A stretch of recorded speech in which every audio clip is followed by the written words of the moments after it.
Hi friends. అయితే ఇక middle class వాళ్ళు అది ఎత్తుంటుందంటే చెప్పండి ఫ్రెండ్స్. వాళ్ళు అప్పాడుగా పోయిందనుకో, ఇక వాళ్ళు అప్పు ఏడదొక ఆలోచిస్తారు ఫ్రెండ్స్. ఇక పల్లెటూళ్ళల్లో మిడిల్ క్లాస్ వాళ్ళు ఎట్లా అంటే ఆలోచిస్తారంటే, ఇప్పుడు 3 మందో 2 మంది వేసేది ఉంటుంది ఫ్రెండ్స్. పైసలు ఉండవు, అన్నీ తెచ్చినాయని ఖర్చు అవుతాయి. ఇక ఆలోచిస్తూ ఉంటారు, ఏం చేస్తా ఎట్లా వస్తాయి, ఎవరిని అడగాలి అది అని చూస్తారు.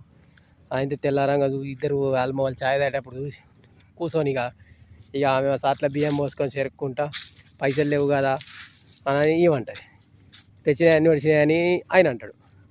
అయితే వీళ్ళు ఏం చేస్తారో ఆలోచించి, ఇక ఎవరిని నడకరాపోయి మరి అని భార్య అంటుంది. ఈ మొగడు అంటాడు కదా, ఇక మరి పోయి అత్తనే అంటాడు, చాయ్ తాగుతాడు, ఆయనతో బయటికి వెళ్తాడు.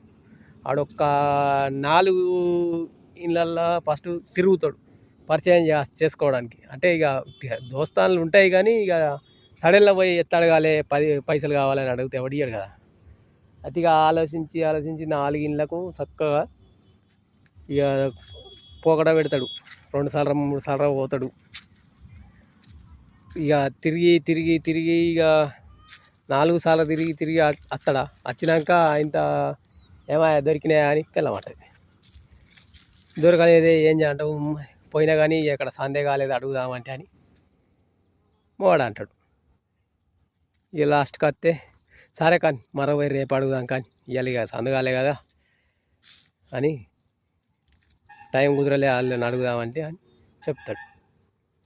అయితే ఇది పార్ట్ 1 ఫ్రెండ్స్. ఇది ఒక పార్ట్ 1. నచ్చినైతే లైక్ అండ్ కామెంట్ చేయండి. నెక్స్ట్ పార్ట్లో రేపు మర్రా ఇదే టైంకి వీడియో పెడతా, చూడండి. కామెంట్ లైక్ అయితే ఖచ్చితంగా చేయండి ఫ్రెండ్స్. మొత్తం చెప్తా ఫ్రెండ్స్ అయిపోయే వరకు.